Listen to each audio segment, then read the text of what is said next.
saudara-saudari Sekan Kimsha dan rakan-rakan saya, Jerry Pikang daripada Kang Financial Advisory dan CC Advisory. Jadi hari ini kita punya topik ialah dari utusan Borneo 1,000 rumah musnah, ribuan penduduk hilang tempat tinggal di kawasan rumah di atas air kampung bahagia Sandakan.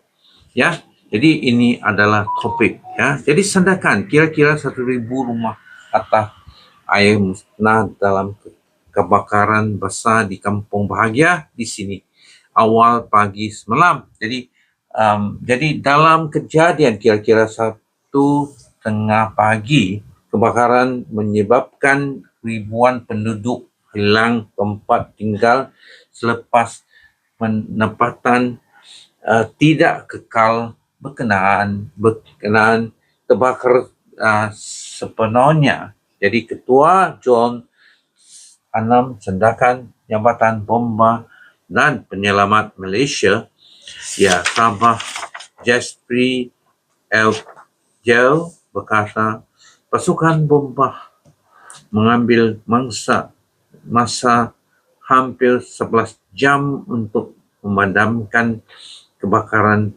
sepenuhnya. Jadi katanya operasi pemadam berdepan pegawai cabaran, pelbagai cabaran termasuk laluan sempit serta keadaan air laut surut yang menyukarkan bakalan air.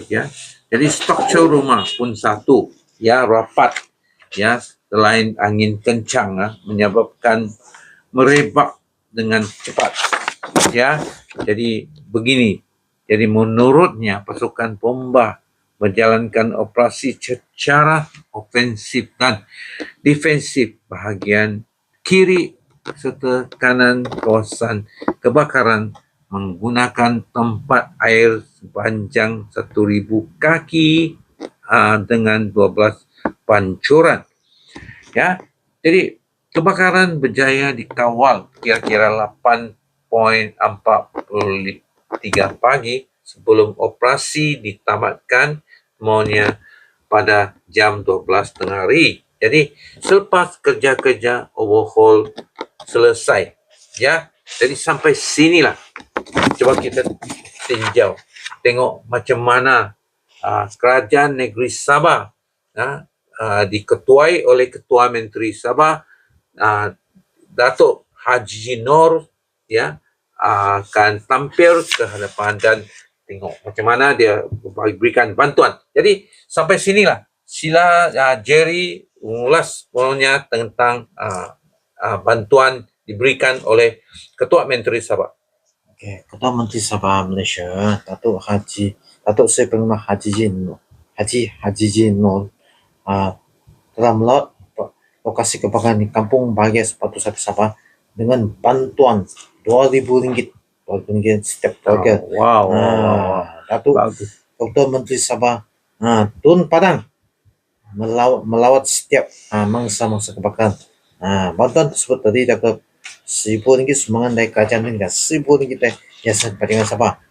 Kebakaran tersebut melibatkan 1,000 buah rumah dan merupakan salah satu kebakaran yang terbesar melibatkan kawasan penerbangan atas air.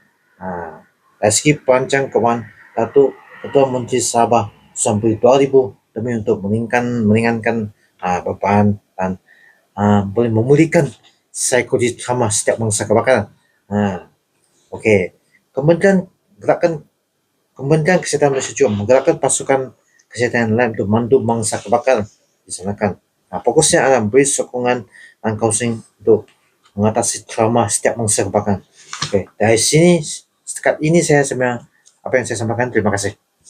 Jadi banyak terima kasih kepada Kerajaan Sabah diketuai oleh Ketua Menteri untuk tampil ke hadapan untuk bantuan kepada semua mangsa 1,000 orang. Jadi 1,000 rumah musnah. Besar, banyak. Jadi sampai sini sila like, subscribe dan sokong. Terima kasih.